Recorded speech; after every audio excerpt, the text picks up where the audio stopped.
Mes bien chers frères, quiconque s'élève sera abaissé, et qui s'abaisse sera élevé, dit Jésus dans l'évangile de ce dimanche, reprenant presque mot pour mot ce que disait déjà jadis Ben Sira le sage. Plus tu es grand, plus il faut t'abaisser. Tu trouveras grâce dans le Seigneur. Mes chers amis, la situation dans laquelle Jésus se trouve est l'occasion pour lui de donner un enseignement fort à propos par rapport à ce qu'est la condition humaine en tant que telle depuis que le péché originel a atteint l'homme. Et vous allez voir pourquoi. Jésus reproche aux pharisiens de prendre les premières places, de se mettre en avant, de se montrer comme des gens qui sont bien et sont grands. Jésus propose, au contraire, de se mettre à la dernière place. Ne te montre pas, mets-toi derrière. Qu'a fait le démon lorsqu'il est venu voir Adam et Ève? Il a perverti les deux facultés spirituelles, l'intelligence et la volonté. Ce qui constitue le propre de notre âme spirituelle, qui fait qu'elle est à l'image, à la ressemblance de Dieu. Ce qui la distingue de l'âme animale et végétale, c'est que notre âme est spirituelle. Ce qui veut dire qu'elle est dotée de deux facultés spirituelles, l'intelligence et la volonté. L'intelligence a pour objet la vérité. La volonté a pour objet le bien. Que fait le démon? Il va changer les choses. Il va transformer la vérité en mensonge et ainsi permettre de changer l'objectif du bien. Il dit, Dieu vous a dit cela, mais pas du tout. Si vous mangez de ce fruit, vous verrez, vous serez comme des dieux qui connaissent le bien et le mal. Donc Dieu sera écarté et vous serez comme des dieux.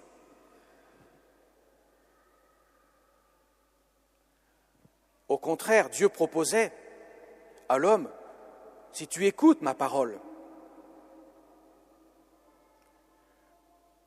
tu reconnaîtras que je suis ton créateur.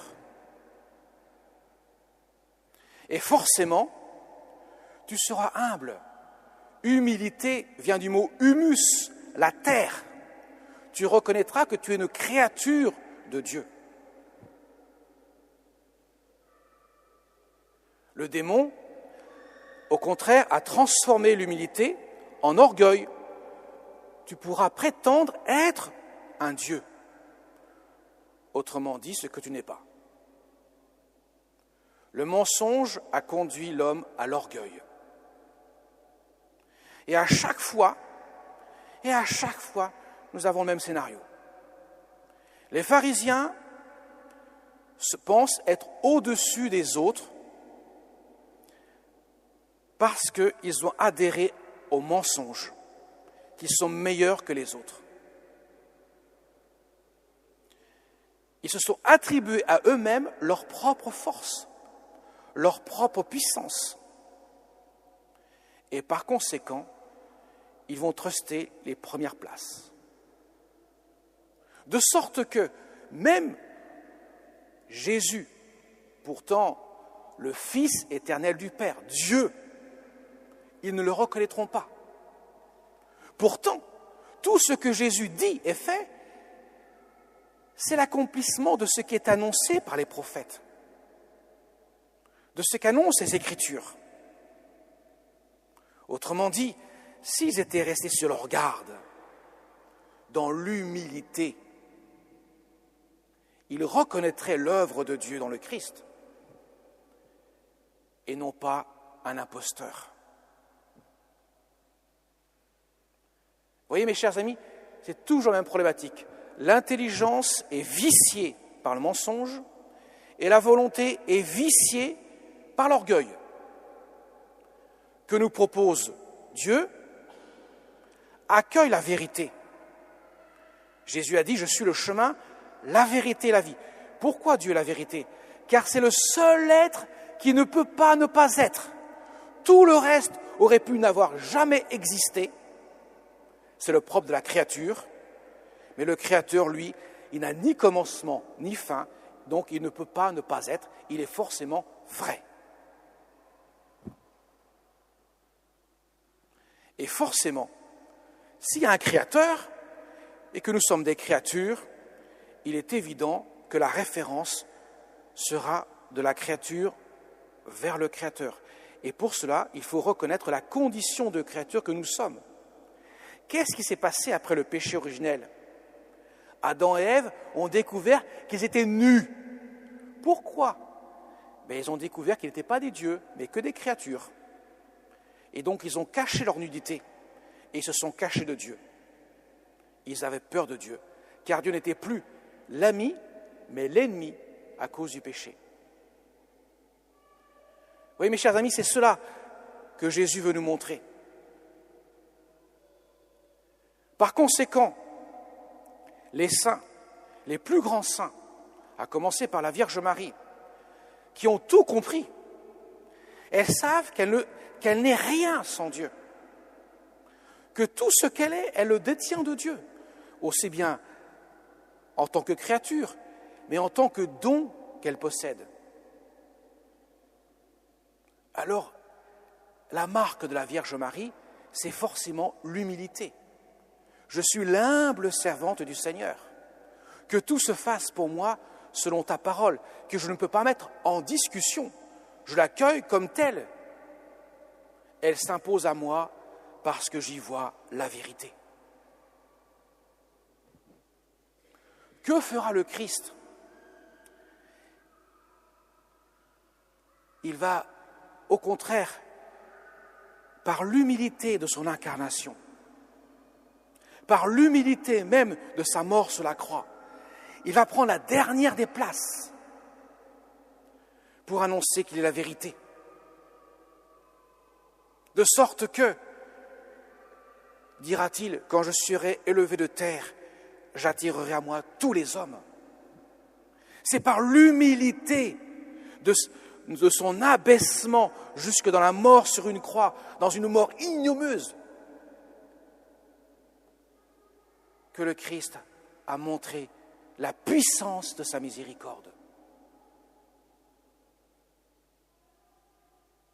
De sorte que malgré le péché des hommes, Dieu a déployé une telle surabondance de miséricorde que même le péché est rien en comparaison de l'infinitude de la miséricorde de Dieu.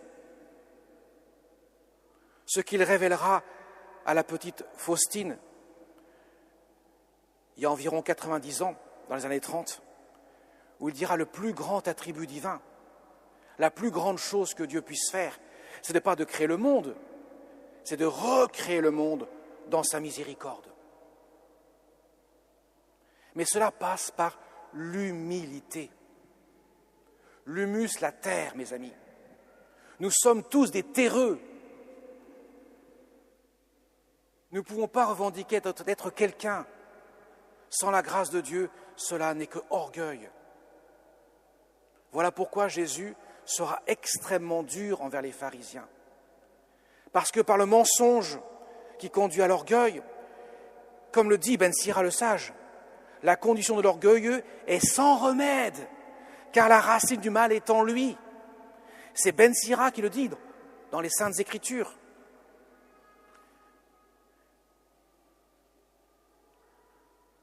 Voilà pourquoi le seul chemin pour accueillir la grâce de Dieu, c'est l'humilité.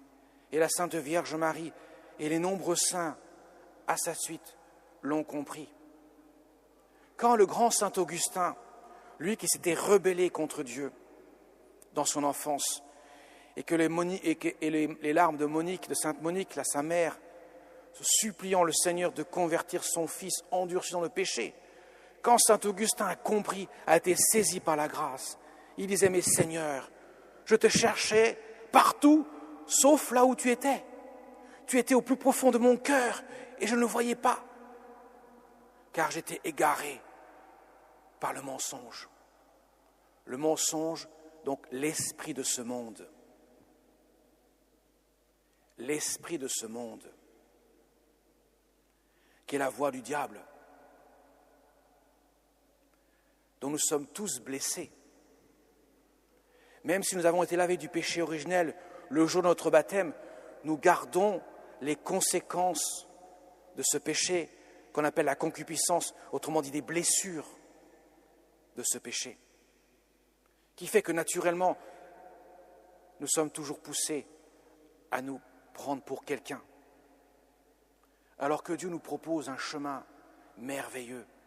Abaisse-toi, mets-toi entre mes mains, et tu verras que je t'élèverai jusqu'au ciel. Car sans ma grâce, tu ne peux rien. Sans moi, vous ne pouvez rien faire, dira Jésus.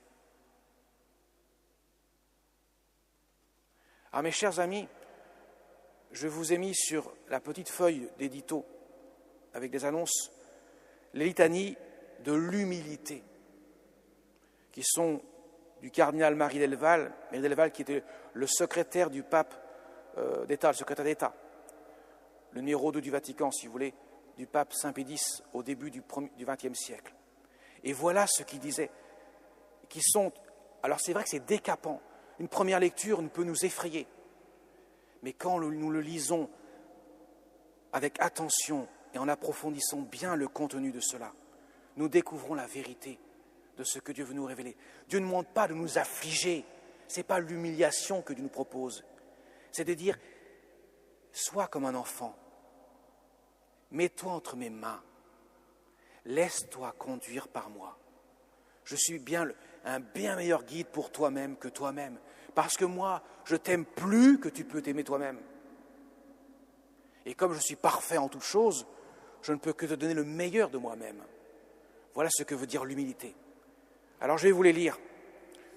Et méditez-les bien. Lisez même les souvent. Faites-en une prière.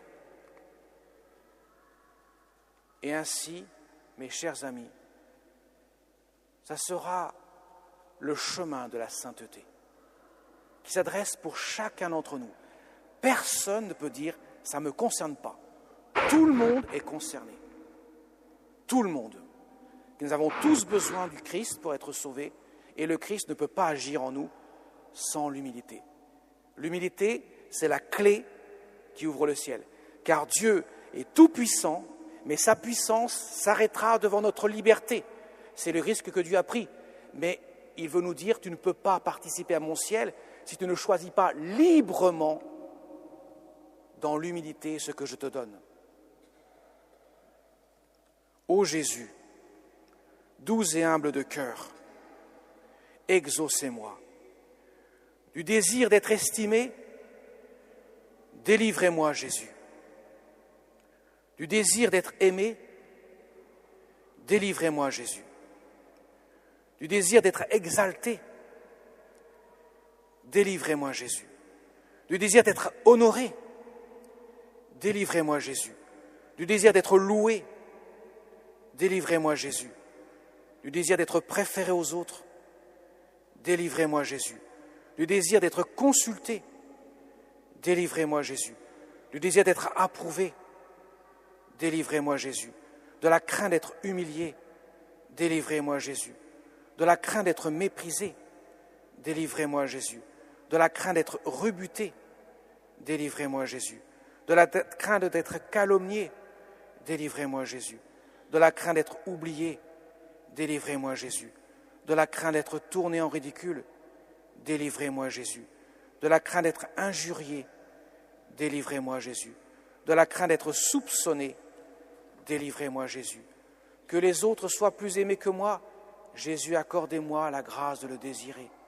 Que les autres soient plus estimés que moi, Jésus, accordez-moi la grâce de le désirer. que les autres puissent grandir dans l'opinion et moi diminuer. Jésus, accordez-moi la grâce de le désirer. Que les autres puissent être choisis et moi mis de côté. Jésus, accordez-moi la grâce de le désirer. Que les autres puissent être loués et moi négligé. Jésus, accordez-moi la grâce de le désirer. Que les autres puissent m'être préférés en tout.